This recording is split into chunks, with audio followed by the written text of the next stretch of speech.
नमस्कार, देवभूमि के दंगल में आप सभी का स्वागत है। मैं हूं आपके साथ आशीष शुक्ला और देवभूमि के दंगल में बात करेंगे मलिन बस्तियों की बारी या चुनावी तैयारी।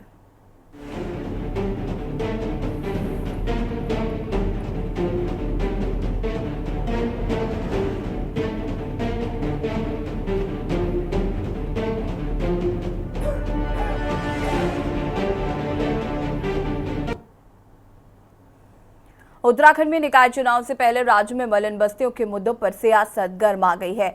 दरअसल भाजपा की त्रिवेंद्र सरकार के राज में मलिन बस्तियों को बचाने के लिए लाए गए अध्यादेश की मियाद कल यानी कि बुधवार को समाप्त हो रही है। वहीं मुख्यमंत्री पुष्कर सिंह धामी का कहना है कि मलिन बस्तियों को बचाने के लिए सरकार कार्य करेगी। जो मलिन बस्तियां जहां हैं वहीं रहेंगी।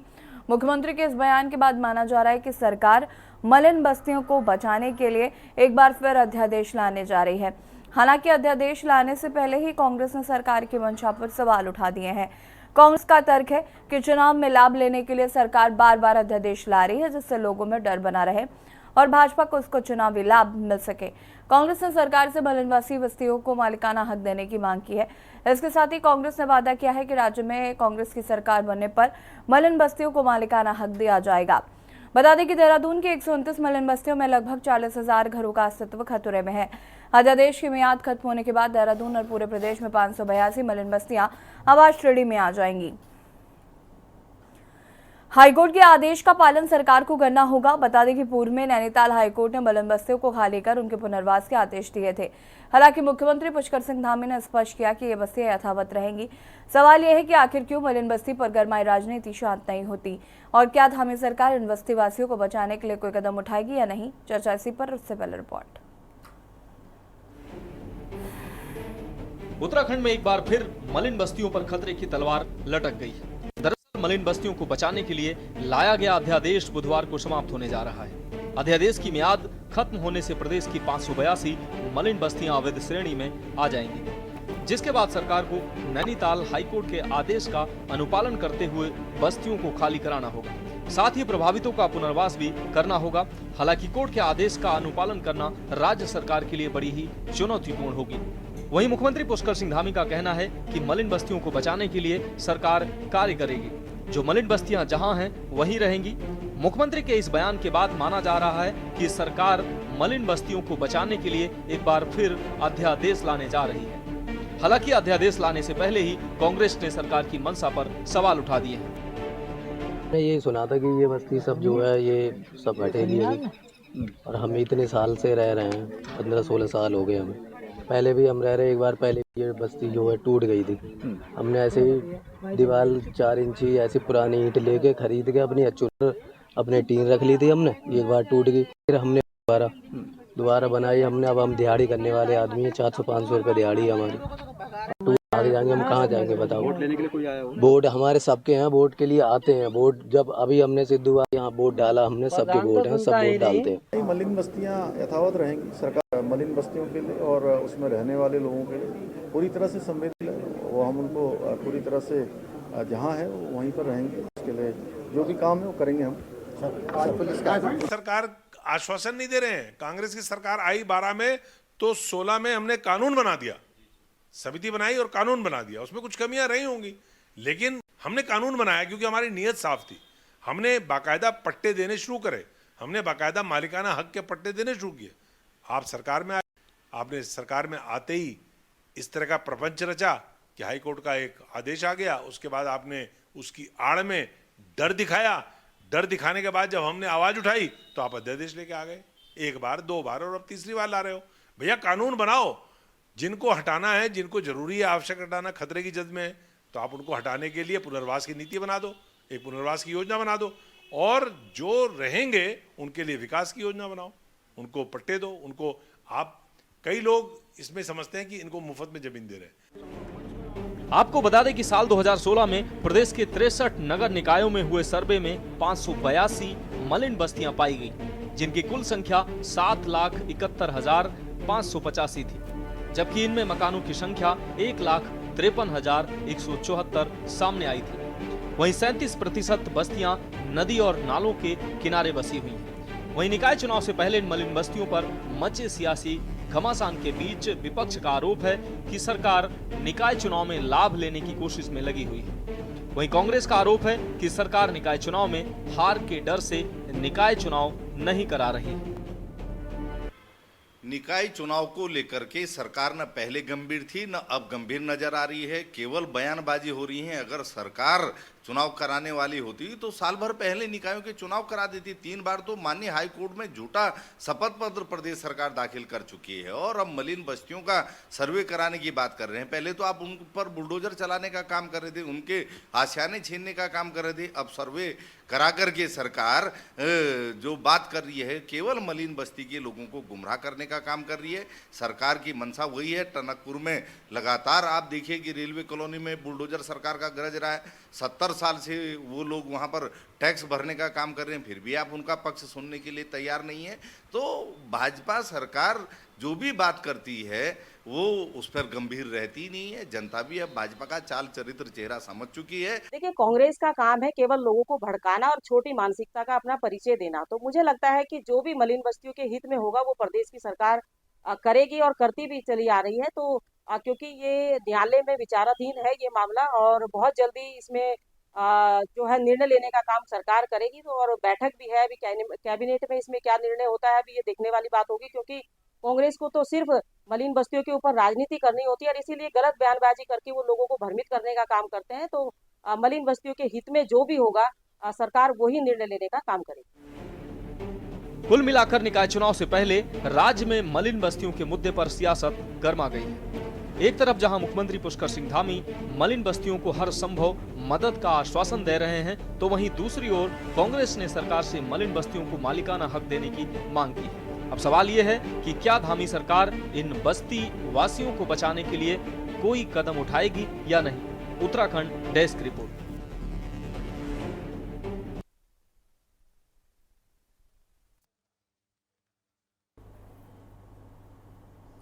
जहां तो मलिन बस्तियों पर एक बार फिर से सियासत शुरू हो गई है, जहां एक और कांग्रेस का मानना है कि उनको मालिकाना हक दिया जाना चाहिए, तो वहीं दूसरी तरफ सरकार अध्यादेश पर अध्यादेश ला रही है। तो वहीं सरकार में अध्यादेश लाए गए थे, उसके बाद अब धामी सरकार में भी अध्यादेश लाने की बात कही जा रही है। सवाल है कि क्या मालिकाना हक देने के मूड में नहीं है सरकार, या फिर कोई ठोस इस पर एक्शन क्यों नहीं लिया जा रहा है, ठोस कोई कदम क्यों नहीं उठाया जा रहा है, या महज ये एक चुनावी एजेंडा है।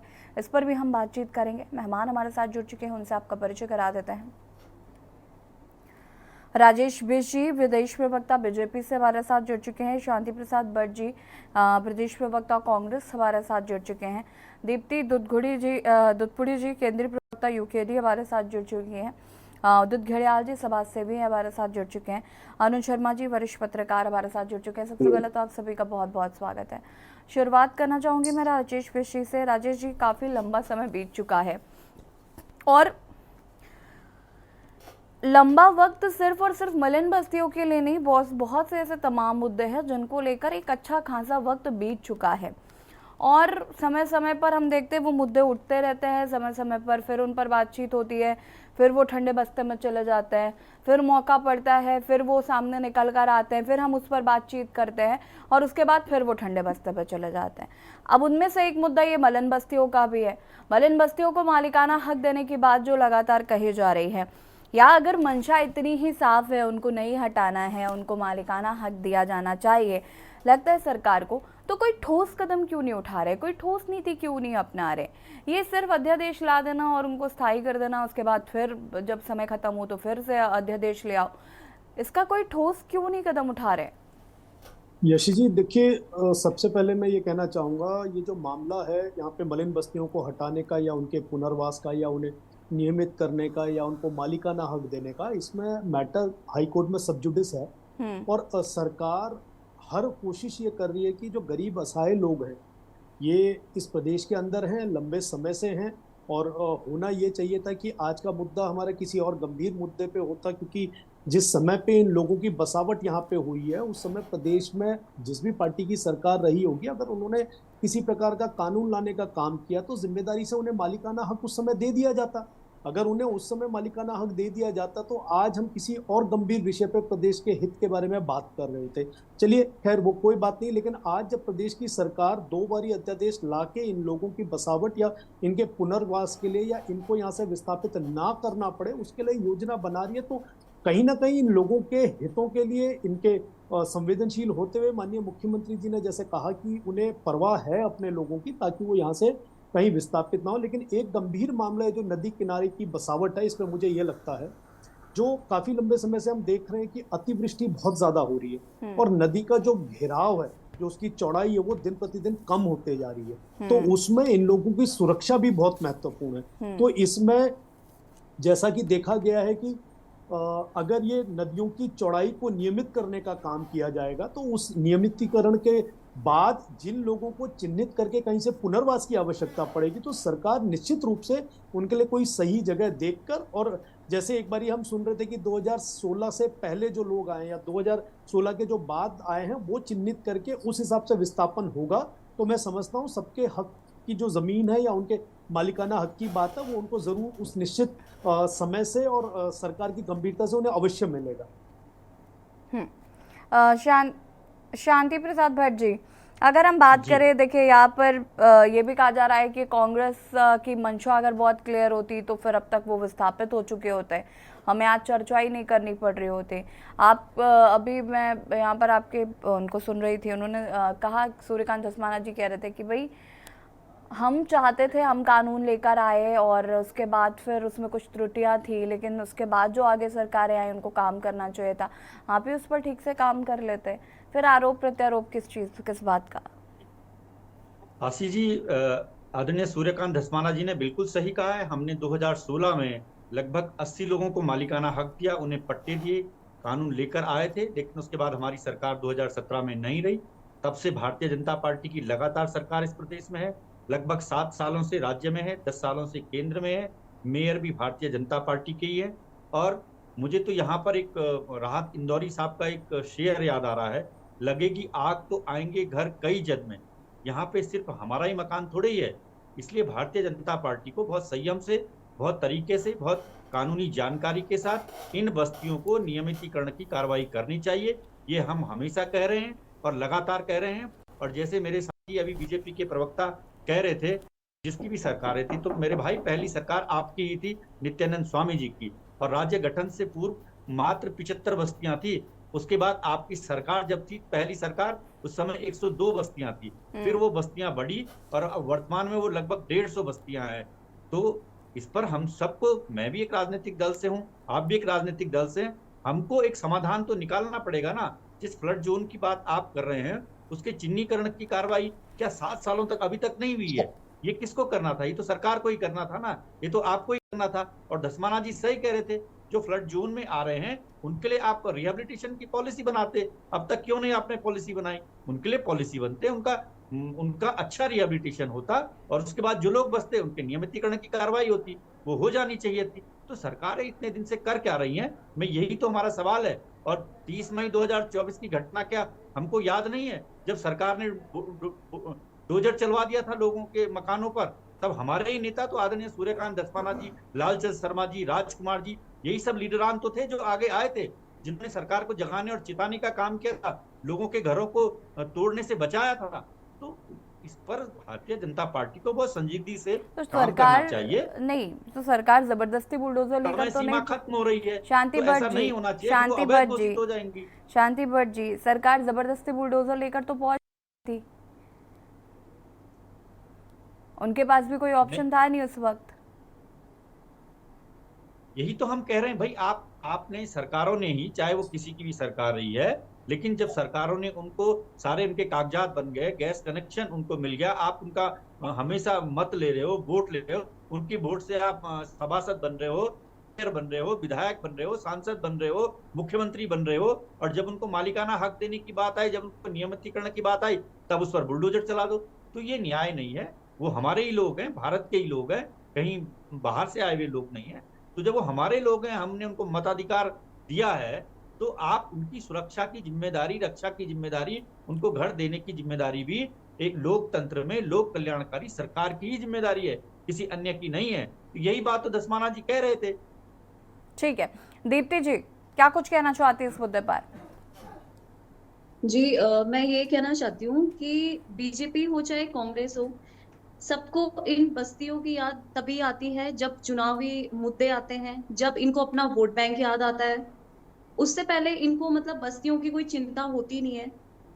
तो मतलब ये कहीं ना कहीं जो बस्तियां का जो मैटर है, ये सबके सब इनको केवल अपने चुनाव के लिए बस यूज करते हैं, और चुनाव होने के बाद फिर वो अतिक्रमण का डाल देते हैं वहां पे। फिर वो उनकी चिंता बिल्कुल भी नहीं करते हैं लोगों की कि वो किस तरीके से रह रहे होंगे, वहां पे उनको सुविधा है या नहीं है। ना वहां पे जाकर के ये लोग देखते हैं कभी अपना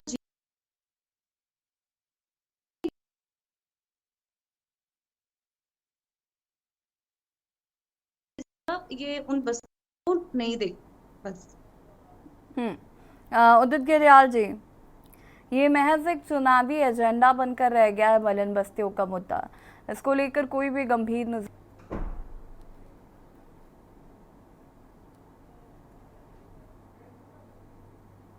याशी जी, मेरी आवाज आ रही है? हाँ जी।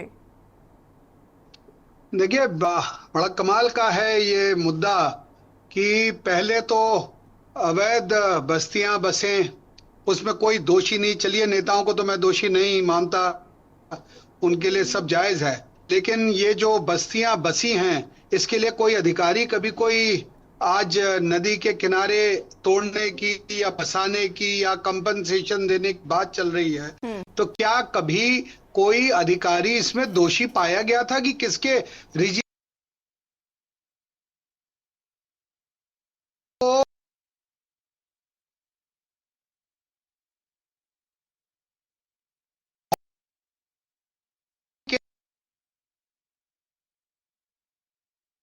जी तो उनको गया, हटाया गया, वहां से साफ करा गया। वो सब सरकारी भूमि है थी और उनको बहुत अच्छी सुविधा दी गई दूसरी जगह पे, लेकिन उसकी तैयारी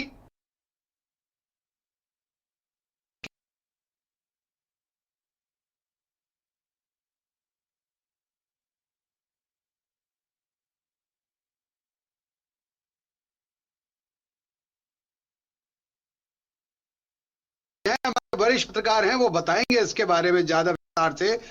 मेरा कहना यह है, ये जो राजनीति हो रही है, सरकार हो, किसी की सरकार हो, उसको पहले तैयारी। ठीक है, उदित जी वापस आएंगे, वापस आते हैं, चर्चा को आगे बढ़ाएंगे और आपसे भी हमारे साथ बने रहेगा। रुकेंगे छोटे से ब्रेक के लिए, जो हाजिर होता।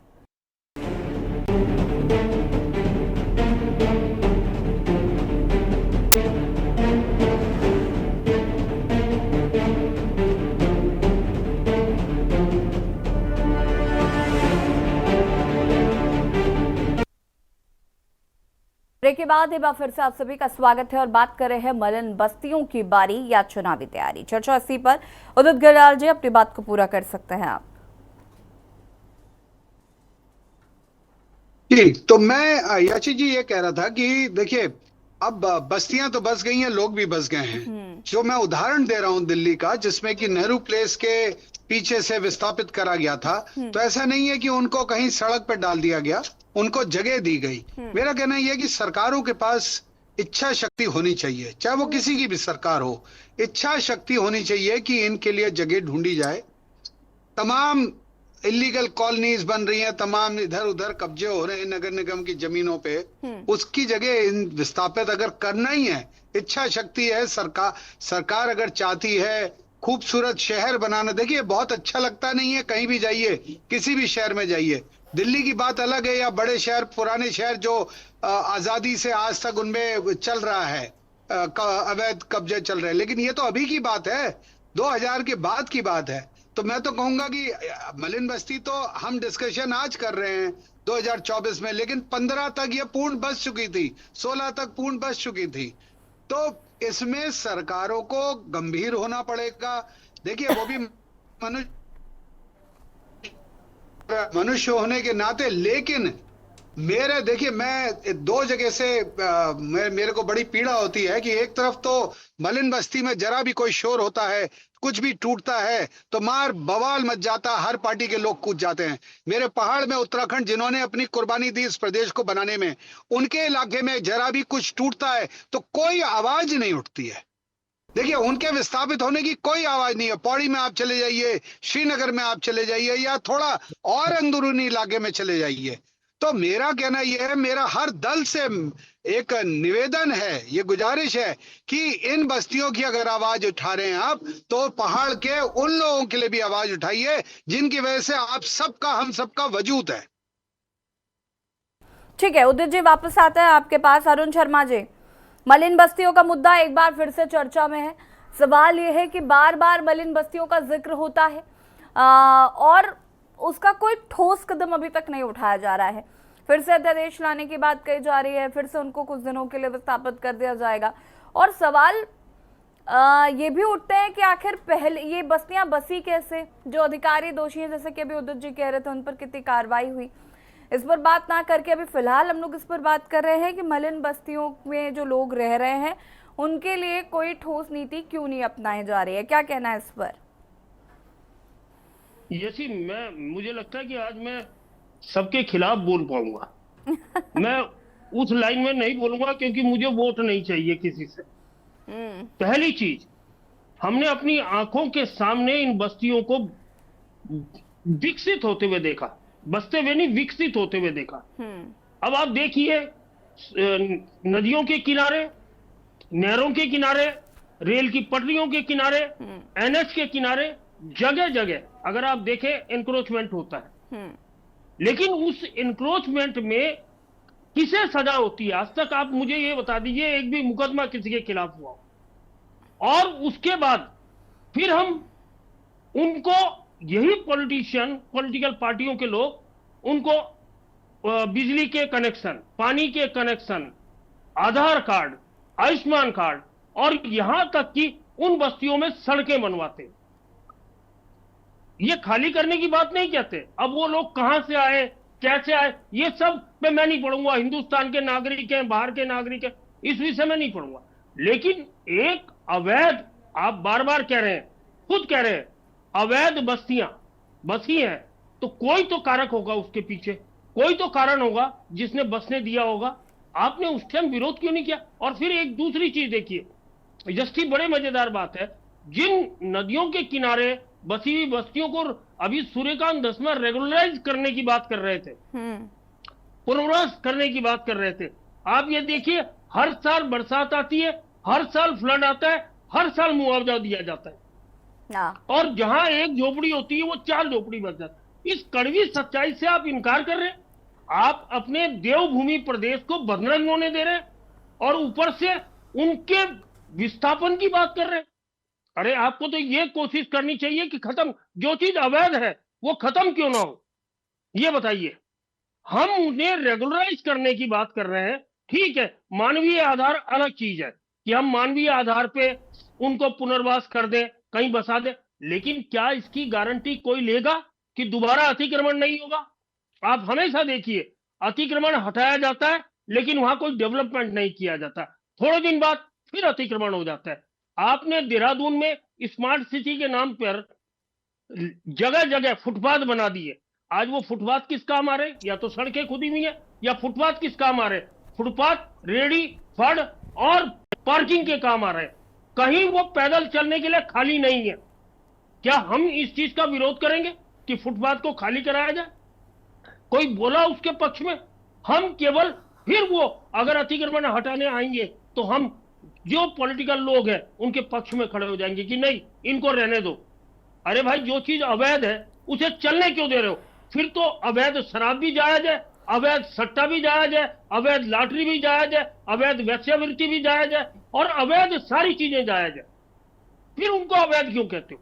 मत कहो। अगर इनको वैध बनाने की बात कर रहे हो तो सारी चीजें वैध है। यही ये समझ नहीं आता कि हमारे लोग क्यों इन जगह पे, क्यों पॉलिटिकल पार्टीज के लोग उन अधिकारियों के खिलाफ आवाज नहीं उठाते जिनके रिजीम में ये बस्तियां बसी, जिनकी सरपरस्ती में उनके आधार कार्ड बने, जिनकी सरपरस्ती में उनके बिजली के कनेक्शन हुए, जिनकी सरपरस्ती में उन बस्तियों में सड़कें बनी, नालियां बनी, उनके खिलाफ क्यों आवाज नहीं उठाते? जिन्होंने वहां स्ट्रीट लाइटें लगाई, सोलर लाइटें लगाई, क्यों नहीं आवाज उठाते? अगर वो अवैध थी तो फिर ये काम हुए क्यों? अरुण जी, ये बहुत हार्श वर्ड्स हैं कि हम मलिन बस्तियों के बारे में बात कर रहे हैं, और जाहिर है मैं कभी भी इसके फेवर में नहीं रहती हूं कि हम अवैध बस्तियों को बचाने की बात करें या वहां पर बुलडोजर क्योंकि जब अभी 2024 का जिक्र शांति भट्ट जी कर रहे थे, उस वक्त भी मेरा सवाल यही था, अवैध मतलब अवैध है। अब आप वहां पर विपक्षी दल जाकर अगर सिंपैथी दिखा रहे हैं तो जो कि बिल्कुल गलत है, मुझे नहीं लगता कि वो सिंपैथी के लायक है। लेकिन अब चूंकि वो वहां पर एक लंबे समय से रहने लगे हैं और चूंकि आप उनका वोट ले रहे हैं, चूंकि आपने उनका खुद आधार कार्ड बनवाया है, चूंकि आप बिजली उनसे ले रहे हैं, टैक्स ले रहे हैं, सब कुछ कर रहे हैं आप, तो फिर अब आप उनको विस्थापित करिए और आगे के लिए आप एक नजीर पेश करिए कि पहले तो उन अधिकारियों को आप दंडित करिए जिनकी आंखों के सामने ये मलिन बस्तियां बनी, और उसके बाद आप आगे इस तरीके की बस्तियां ना बने उस पर भी ध्यान दीजिए। वरना क्योंकि आज हम इनको विस्थापित करेंगे, कल को 10 और मलिन बस्तियां बनेंगी और उसके बाद फिर हम चर्चा कर रहे होंगे, फिर उनको विस्थापित करने के लिए बात करेंगे। यशी अगर ये वैध है, अगर ये अवैध बस्तियां पुनर्वास के योग्य है तो फिर वो बन फूलपुरा वाले भी पुनर्वास के योग्य है जी। फिर हम वहां तोड़फोड़ क्यों कर रहे थे? हाँ, वहां क्यों कर रहे थे? देखिए, दोहरे मापदंड नहीं चल सकते, बिल्कुल नहीं। कानून की लाठी सबके लिए एक जैसी है, वो चाहे अवैध कोई भी काम हो उनके लिए एक जैसे कानून है। तो अगर वन फूलपुरा अवैध है तो ये सारी बस्तियां भी अवैध है, इनको भी उसी सख्ती से हटाया जाना चाहिए। और हमें ये नहीं पता उन बस्तियों में कौन कौन से अवैध काम हो रहे हैं, और हमें यह भी नहीं पता, आज तक हमने कोई जांच नहीं करी, आधार कार्ड यहाँ के बन गए, आयुष्मान कार्ड यहाँ के बन गए, हमें यह भी नहीं पता उनमें से कौन बांग्लादेश से आया, कौन पाकिस्तान से आया, या नाम बदल कर रह रहा है, या जात बदल कर रह रहा है, या धर्म बदल कर रह रहा है, हमें नहीं पता। और हम केवल इस मुगालते में कि ये 10, 15, 20, 25, 50, 100 वोट हमें मिल जाएंगे, हम उन पर उनकी पीठ पर हाथ रख रहे हैं, उन्हें सपोर्ट कर रहे हैं। जी बिल्कुल। शांति भट्ट जी, आप क्या कहना चाहते हैं? सिंपैथी क्यों? सवाल तो यही है कि सिंपैथी क्यों? जब आपकी आंखों के सामने ये मलिन बस्तियां बन रही थी तब आप क्यों आंखों पर पट्टी बांध कर बैठे थे, और आज फिर क्यों इस पर हाय तौबा मचा रहे हैं? यसी जी, हम कोई हाई तौबा नहीं मचा रहे हैं, हम जेन्युइन बात कर रहे हैं। और मैंने एक डाटा आपके सामने रखा था शुरुआती दौर में, मैं उसी पर कायम हूँ। हाँ, मैं इस बात पर सहमत हूँ शर्मा जी की कि एक कट ऑफ डेट जरूर होनी चाहिए। कोई भी रिहेबिलिटेशन होता है उसके लिए कट ऑफ डेट होती है। मैं टिहरी से आता हूँ, टिहरी बांध मेरे जिले में, मेरे शहर में बना है, बहुत बड़ा विशाल बांध है एशिया का। यहाँ 125 गांव विस्थापित हुए हैं, उनके लिए रिहेबिलिटेशन पॉलिसी बनी है, उस पॉलिसी के अंतर्गत लोग रिहेबिलिटेट हुए हैं और उनको अच्छा उनका पुनर्वास हुआ है। तो यही तो धस्माना जी कह रहे हैं। और क्या कह रहे हैं? यही तो कह रहे हैं कि भाई जो फ्लड जोन है उसको अगर आपने चिन्हित कर दिया है तो उन चिन्हित लोगों के अलावा उनकी रिहेबिलिटेशन पॉलिसी बनाइए। वो मनुष्य हैं, उन्हें आप रौंद नहीं सकते हैं, उन्हें मार नहीं सकते हैं, उनको उनके घर का उनका राइट है, उनका अधिकार है, उनको जीवन जीने का अधिकार है। ऐसे आप किसी को उजाड़ नहीं सकते हैं। डोजर चला दिए किसी को। मैं शर्मा जी की इस बात से बिल्कुल सहमत नहीं हूँ कि चलने दीजिए, डोजर अवैध है तो अवैध घोषित कर दीजिए। ऐसा नहीं होता है। हम लोकतंत्र में रह रहे हैं, हम उनका वोट भी ले रहे हैं, हम उनको कागज भी बना के दे रहे हैं। शांति भट्ट जी, फिर जब रेहड़ी पटरी वाले सड़क किनारे अपना ठेला लेकर खड़े होते हैं और वो अवैध हो जाता है, तब आप प्रॉब्लम क्रिएट करते हैं ना। फिर तो कहते हैं ये अवैध है तो सब कुछ वैध है। फिर तो अगर ये वैध है, अगर अवैध को आप वैध कह रहे हैं तो सब कुछ वैध है। फिर आप आराम से करिए, जिसका जो मन करे वो उत्तराखंड में करे। नहीं, ऐसा 4-5 बस्तियां और बनवा लीजिए वैसी। हम यही तो कह रहे हैं, विधि बनाइए, रूल बनाइए, नियम बनाइए, अरुण शर्मा जी, सरकार किस लिए होती है? विधायिका क्यों होती है? विधायिका इसीलिए होती है कि कोई समस्या समाधान के लिए कानून लाए। क्यों नहीं सरकार कानून लेकर आती है? 7 सालों से तो भारतीय जनता पार्टी है ना प्रदेश में, क्यों नहीं कानून लेकर आती है? 10 साल तो केंद्र में भाजपा है, ठीक है। शांति Bhatt ji, hold on. Bharatiya Janata party के, तो क्यों नहीं ये लेकर आ रहे? 1 मिनट चाहिए, 1 मिनट। यसी, शांति भाई, मैं आपकी बात से सहमत हूं कि टिहरी बांध के लोगों का पुनर्वास किया गया, बहुत बढ़िया किया गया। लेकिन आज भी टिहरी बांध के बहुत सारे भूमिधरों को भूमिधरी का अधिकार नहीं है कई जगह। जो जी, पिछले मैं सहमत हुआ। से पेंडिंग पड़ा हुआ है, तो उस लड़ाई तो वो भूमिधरी के अधिकार की होनी चाहिए। तो पुनर्वास जी, हुआ कहाँ जब वो उस जमीन पे लोन ही नहीं ले सकते, अपने मकान को बैंक से कर्जा लेके नहीं बना सकते, तो क्या फायदा हुआ उस पुनर्वास का? बिल्कुल, मैं शर्मा जी आपकी इस बात से बिल्कुल सहमत हूँ।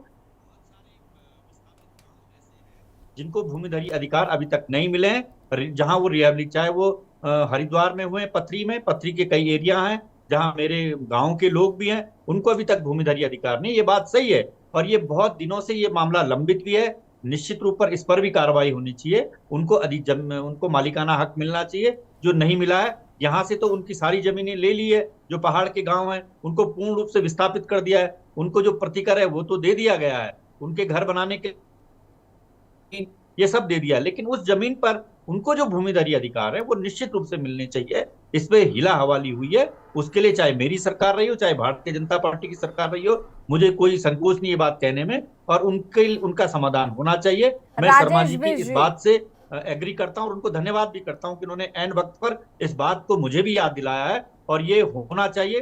पिछले दिनों माननीय हरीश रावत जी और उनके साथी इस बात को लेके वो मुख्यमंत्री जी को भी मिले थे, उन्होंने ज्ञापन भी दिया था, उसकी पत्रावली तो चल भी रही है और मुझे उम्मीद है कि ये जल्दी होना भी चाहिए। ठीक है राजेश बिष्ट जी, क्यों कोई ठोस कदम नहीं उठाया जा रहा? क्यों इस पर सरकार गंभीरता के साथ कुछ सोच नहीं रही है? अभी तक आपके पास एक लंबा समय, जैसा कि अभी शांति भट्ट जी कह रहे थे, 7 साल हो गए, जाहिर है आप सत्ता में हैं, आप इसको खत्म करिए, आप इसमें कुछ कदम उठाइए, कुछ एक्शन लीजिए और सबसे पहले तो उन अधिकारियों को चिन्हित करिए जिनकी आंखों के सामने ये मलिन बस्तियां बनी, विस्थापित हुई, इनके आधार कार्ड बन गए। ऋषि जी देखिए, ये मुद्दा बहुत ही ज्यादा गंभीर है और जिस तरह से चर्चा के जो रास्ते हैं वो दो तरफ निकल कर गए। एक तो कि पहले तो ये जो अतिक्रमण है ये होना नहीं चाहिए था और जिन भी वजहों से जिनके भी कार्यकाल में ये अतिक्रमण हुआ है और उनको चाहे आधार कार्ड की बात हो रही है, वोटर कार्ड की बात हो रही, बिजली की बात हो रही, गैस कनेक्शन की बात हो रही, सोलर लाइट की बात हो रही, बिजली के सड़कें बनने की बात हो रही है, बिजली के कनेक्शन देने की बात हो रही, तो तमाम जो व्यवस्थाएं उनको दी गई हैं, जो एक लोकतांत्रिक एक इस देश के वासी का अधिकार है, उनको सारी चीजें दी गई हैं। और आज जब हम सिर्फ उनको हटा के उखाड़ फेंकने की बात कर रहे हैं, इस पे जैसे मैंने शुरू में आपको कहा कि ये मामला कोर्ट में सब जुडिस है, विचाराधीन है और बीच में जब नगर निगम के द्वारा कार्रवाई की गई थी तो वो भी कोर्ट के आदेश पर ही की गई है। और ये जो बात इसमें कट ऑफ डेट की बात अभी शांति भट्ट जी ने कही है, उसमें मैं ये कहना चाहता हूँ कि देखिए, ये बसावट जो इन्होंने भारतीय जनता पार्टी के शुरुआती दौर में सरकार आने की बात कही, और मैं ये मानता हूं कि जब भारतीय जनता पार्टी की सरकार 2000 में आई थी तो 1-1.25 साल में इन बस्तियों को कहीं से उठा के यहाँ लाके चिन्हित करके बसावट नहीं कराई गई थी।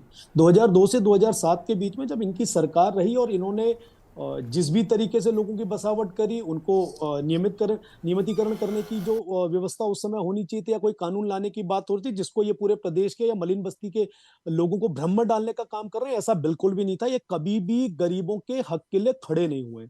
आज अगर भारतीय जनता पार्टी की सरकार वहां पे बुलडोजर चलाने का काम करती है तो ये सबसे पहले वो लोग होंगे जो वहां पे आके कहेंगे कि इन्हें हटाया क्यों जा रहा है। और अगर उनको नियमितीकरण कर दिया गया सरकार के द्वारा, उनको विस्थापित कर दिया, तो भी ये सवाल उठाने वाले लोग खड़े हो जाएंगे वहां पे जो ये कहेंगे कि भारतीय जनता पार्टी के द्वारा बसाए हुए लोग थे। देखिए, भारतीय जनता पार्टी हर वर्ग की सरकार है, हर धर्म की सरकार है और भारतीय जनता पार्टी का पहला प्रयास यह है कि कोई भी बेघर ना हो। लेकिन ये बात ठीक है, जब प्रदेश के या खास तौर पे देहरादून के सुंदरता की बात आती है या मलिन बस्तियां जो ऐसे मुख्य शहर के बीच में नदियों के किनारे उनकी सुरक्षा की बात आती है, तो भारतीय जनता पार्टी की मौजूदा सरकार को जो प्रदेश के लोगों ने विश्वास के साथ चुनकर बैठा, उसकी खास जिम्मेदारी हो जाती है कि सबके हक की बात करें। तो ये मैं मानकर चलता हूं कि कोर्ट के आदेश आने के बाद फिलहाल उन लोगों को बेघर ना होना पड़े, इसके लिए जो माननीय मुख्यमंत्री जी के द्वारा जो प्रयास किया जा रहा है कि अभी उनके लिए जो अध्यादेश लाके उनको फिलहाल घर के रूप में सुरक्षा दी जाएगी और आगे जो भी बैठक, चाहे पार्टी की बैठक होती है, सरकार की बैठक होती है, सरकार का आदेश होता है, जिस भी तरीके से उन लोगों के लिए जो बात सही होगी, चाहे वो उनको चिन्हित करके उन लोगों को देखना जो पहले आए हुए थे, अब आए हुए हैं या लगातार आते जा रहे हैं, वो किस प्रदेश से हैं, ये सारे मामले बहुत बाद के हैं। तो मैं ये मानता हूं कि प्रदेश की सरकार सबके हक अधिकार की बात करेगी और उनके लिए जो सही और बेहतर होगा वो करने की जरूर कोशिश करेगी। रुख कर लेते हैं। दीप्ति जी, क्या कुछ कहना है? देखिए, यहाँ पर लगातार ये एक तो वैध और अवैध का प्रकरण चल रहा है, साथ ही साथ जिस तरीके से कहा जा रहा है कि सरकार की मंशा बिल्कुल साफ है, ये सिर्फ चुनावी एजेंडा नहीं है, इस पर काम करने की जरूरत है। जी बिल्कुल। देखिए, मैं शर्मा जी की बात से सहमत हूँ कि पहली बात तो ये लोग कहाँ से आए, किसने इनको बसाया, और इन लोगों की वोटर आईडी जिस तरीके से बन चुकी है और अभी इनके पास सारी मतलब ये वोटर आईडी भी इनकी है और ये वोट भी दे रहे हैं। इनमें से कौन लोग कहाँ के हैं, इनका वेरिफिकेशन पूरा, ये एक तरीके से मतलब उत्तराखंड की जनसंख्या पहले कम थी, अब 70 तक पहुंच चुकी है। ये बाहरी लोगों का आगमन जो हमारे उत्तराखंड में हो चुका है, इसीलिए हम लोग भी मूल निवास भू कानून की बात करते हैं कि जो यहाँ पे जो मूल निवासी हैं उनको मूल निवास मिलना चाहिए, कि ताकि जो ये बाहर के लोग हैं इनका भी स्थायी निवास बन जा रहा है, और जो हम लोग जो पुराने जो हमारे पूर्वज पर उत्तराखंड में रह रहे हैं तो वो लोग भी, उनका भी स्थायी निवास बन रहा है और इन लोगों का भी स्थायी निवास बन रहा है। तो ऐसे तो कल की डेट में आकर के जो ये बाहरी लोग हैं हमारे उत्तराखंड में आकर के बस रहे हैं, यहाँ बाहर के लोग आकर के हमारे उत्तराखंड के लोगों को मारपीट करते हैं, तो ये एक तरीके से बिल्कुल भी जायज नहीं है। अभी ये वैकेंसियां आई हुई थी, जो ये पोस्ट ऑफिस की वैकेंसियां आई थी, हरियाणा वालों को यहाँ पर नौकरियां मिल रही है। हमारे जो बच्चे हैं यहाँ पे उत्तराखंड के, वो बेरोजगार होते जा रहे हैं, वो हर तरीके से क्षतिग्रस्त ही हमारा उत्तराखंड होता जा रहा है। तो ऐसे तो अगर हमने इनको विस्थापित कर दिया अगर उत्तराखंड में, तो कल की डेट में तो ये लोग अपना वोट बैंक बनाने के लिए और लोगों को बसा लेंगे। तो ऐसे तो फिर यहाँ पर तो बाहरी लोगों का आगमन बहुत ज्यादा होगा और हमारे उत्तराखंड के लिए ये क्षतिग्रस्त मामला है ये। तो मैं इसको बिल्कुल भी इसको चीज को सपोर्ट नहीं करती हूँ, और ये उनकी गलतियां हैं जिन्होंने इनको बसाया है। और अब दोनों पार्टियों को इनको वोट बैंक के चक्कर में याद आ जाती है कि उन बस्तियों की पहले तो ये बसाते हैं, उसके बाद फिर ये वोटिंग के लिए ये सारी चीजें करते हैं। तो मेरे हिसाब से जो अवैध है वो बिल्कुल अवैध ही है और अवैध चीजों को हटाना ही चाहिए। उदित गेड़ियाल जी, क्या कहना है? देखिए यशी जी, अगर हम पहले तो ये शब्द ही मुझे अच्छा ही लगता, मलिन बस्ती क्या होती है? अवैध बस्ती है जो, उनको अगर हम रेगुलराइज कर रहे हैं नदी किनारे, तो मेरे संपूर्ण पहाड़ में जो घर बने हैं, जो गांव बसे हैं, जो शहर बसे हैं, वो सब वैध होने चाहिए नदी किनारे। कि वो नहीं होना चाहिए कि 200 मीटर दूरी और 100 मीटर दूरी और ये और वो दूरियां वो खत्म हो जानी चाहिए, अगर ये हो रहा है। दूसरा, सभी का मेरा मानना है, सबका मत होगा ये, बिल्कुल मेरे से सहमत होने चाहिए सब, कि देखिए मलिन बस्ती जो शब्द दिया गया, इससे उत्तराखंड का कोई वास्ता नहीं था। 2000 से पहले कोई मलिन बस्ती, कोई अवैध बस्ती नहीं हुआ करती थी। अरुण शर्मा जी ने अभी कहा कि हमारे सामने विकसित हुई हैं। इस विकसित होने के पीछे राजनीति थी। जो भी लोग थे, कुछ अधिकारियों ने पैसे खाए, कुछ राजनेता ने अपने राजनीतिक वो देखे, जो उनकी महत्वाकांक्षाएं थी उसके वजह से हुआ। मेरा आज भी कहना यह है, उत्तराखंड के परिवेश के हिसाब से, उत्तराखंड के मूल रूप के हिसाब से, ये बस्तियां अवैध हैं और अवैध हैं। ये बस्तियां होनी नहीं चाहिए। अगर करना है सरकारों को, जो भी वर्तमान में भी अगर धामी जी करना चाहते हैं, तो कहीं ना कहीं इनको यहां से खाली, जो अवैध जगह है वो अवैध जगह घोषित हो, उसमें तोड़ फोड़ हो बकायदा। इसमें भट्ट जी को भी सहमत होना पड़ेगा और उनको कहीं बसाया जाए अच्छी जगह। ये अच्छा भी नहीं लगता है, ये ब्लोट लगता है शहर के ऊपर कि नदी किनारे गंदा सा है, उसमें अच्छा लगता है क्या हम लोगों को? 1 करोड़ 1.25 करोड़ टोटल उत्तराखंडी है, उसमें अगर हम 10-20 हजार लोगों को कहीं पर सरकारी भूमि पे हम जगह दे सके। मैंने आपको एग्जाम्पल दिया था, बहुत अच्छा काम करा था जगमोहन जी ने, कमाल का था। 10,000 लोग के करीब था परिवार वहां, वो सब विस्थापित हो वहां से। आज वो जगह बहुत खूबसूरत लगती है और जहां वो बसे हैं वहां जाके देख के आए सब जने, वो भी अच्छे बसे, सबको 1-1 2-2 कमरे मिले, लेकिन इस अवैध से वैध थे वो। तो मेरा कहना यह है कि इन जगहों को खाली होना चाहिए। ये शहर की खूबसूरती को बढ़ाएंगे, इसमें अच्छा प्लांटेशन होना चाहिए, कुछ भी अच्छी चीज करे, और इन लोगों को ये सुझाव है, इन लोगों को कहीं अच्छी जगह पे बसाएं जहां पर पानी बिजली प्रॉपर हो, सड़क हो, सीवरेज हो। या सीवेज कहाँ है कुछ पता चल रहा है? कहाँ जा रहा है? उसी नदी में, रिस्पाना में जा रहा है या बिंदाल में जा रहा है? कुछ पता चल रहा है? वो सब का सब जाके अनट्रीटेड गंगा में मिल रहा है। तो गंगा का जो स्वच्छता अभियान है उसका क्या है, नमामि गंगे, वो कहीं का कहीं नहीं रहेगा। तो हमें ये सब करना चाहिए। इसके लिए सरकार, देखिए केंद्र में मोदी जी हैं, उनकी पूर्ण नजर है उत्तराखंड के ऊपर। अब तक जो हम देखते आए, तो उनसे सहयोग लेने में कोई दिक्कत नहीं होगी। और मुझे लगता है धामी जी इसमें कर सकते हैं अगर कोशिश करी जाए। ठीक है, वापस आते हैं शांति भट्ट जी। जी क्या कहना है जिस तरीके से उद्धव गेड़ियाल जो देखिए सबके पास अपने अपने सुझाव है और इस मैटर पर राजनीति मुझे लगता है कि अब नहीं करनी चाहिए। अब इस पर ये कहना है कि नहीं ये वैध है या अब हम एक एजेंडा सरकार को घेरें, इससे कोई फायदा नहीं है। पर आपको बता रहा हूँ यशी जी, हाँ। अभी घिल्डियाल जी जिस बात को कह रहे हैं मैं उनकी बात से सहमत हूँ। जो पहाड़ों में भी जैसे अभी जोशीमठ में दरारें आई, वहां के लोग समस्या में घिरे रहे, हम उनके समाधान के लिए भी सरकार को हमने बार बार चिताया। धरना प्रदर्शन सब लोकतंत्र में जो होता है वो सब किया है। टिहरी के बहुत सारे गाँव में हुआ है, वहां भी हम लोग खड़े हुए हैं। ऐसा नहीं कि हम लोग खड़े नहीं होते पहाड़ों के लिए। और मैं एक आपको स्पेसिफिक बात बता रहा हूँ, नियत प्राधिकारी विनियमित क्षेत्र जो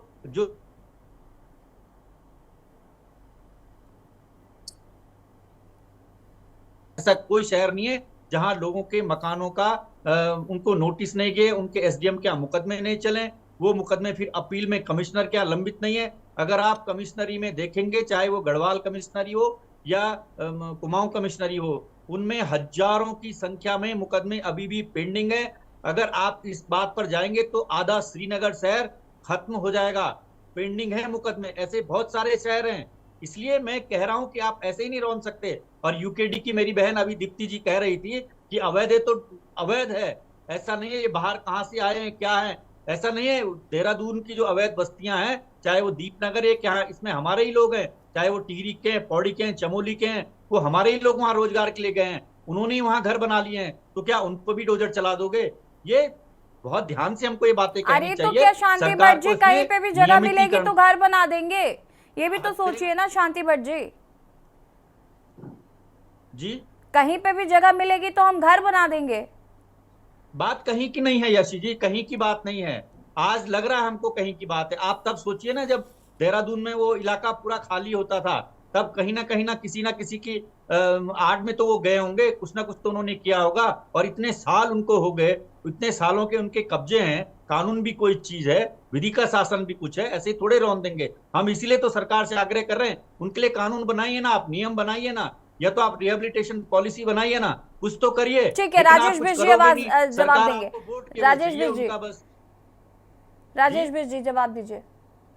देखिए ऐसा है, अब यशी जी मैंने शुरू में ही आपको कहा कि जिस प्रकार से ये मामला कोर्ट में जब सब जुडिस है, वहां से जब भी फैसला आएगा, चाहे उनको वहां से उनके अतिक्रमण को हटाने की बात होगी, उनके मालिकाना हक की जांच होने की बात होगी, या उनके विस्थापन के लिए कोई व्यवस्था बनाने की होगी, तो सरकार अवश्य उनके हक अधिकार के लिए करेगी। वर्तमान में जो स्थिति मुझे दिखाई दे रही है, और अभी मैं उदित भाई की बात को सुन रहा था, इन्होंने दिल्ली के एक जगह की बात करी, नेहरू प्लेस की, और वहां पे 10,000 बस।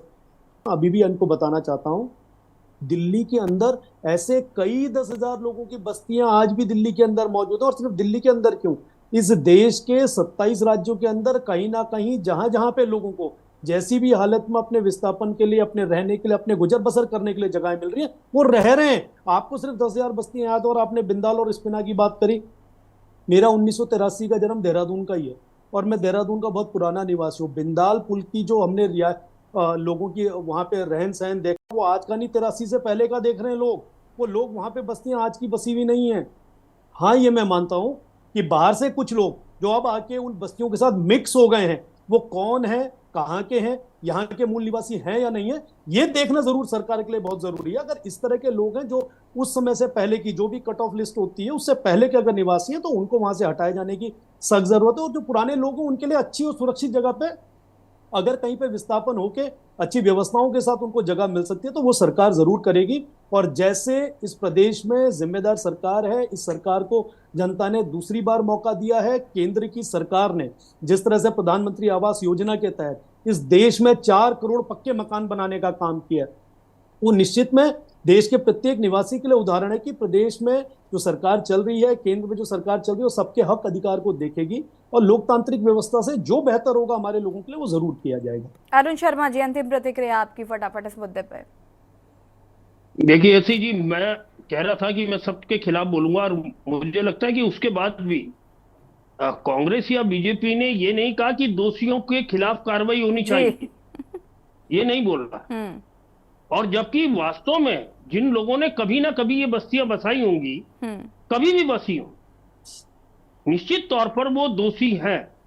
केवल बस्तियां नहीं, अतिक्रमण कहीं भी हो रहा है, मैं रेलवे लाइन के किनारे हो रहा है, एनएच के किनारे हो रहा है, पीडब्ल्यूडी के किनारे हो रहा है, नदियों के किनारे हो रहा है, और ये बस्तियों में हो रहा है, जहां भी हो रहा है, खालों में हो रहा है, नदी नाले खालों में। लेकिन जो भी है अतिक्रमण अवैध है और उसके खिलाफ कार्रवाई होनी चाहिए। जिन अधिकारियों की सरपरस्ती में वो हुआ और उनको लीगल डॉक्यूमेंट बने, उनके खिलाफ कार्रवाई होनी चाहिए। बिल्कुल, निश्चित तौर पर कार्रवाई होनी चाहिए, लेकिन जिस तरीके से हम देख रहे हैं तो ये कहीं ना कहीं राजनीतिक एक बड़ा मुद्दा नजर आता है। माफ कीजिएगा शांति भट्ट जी, आप सभी का बहुत बहुत शुक्रिया चर्चा में शामिल होने के लिए।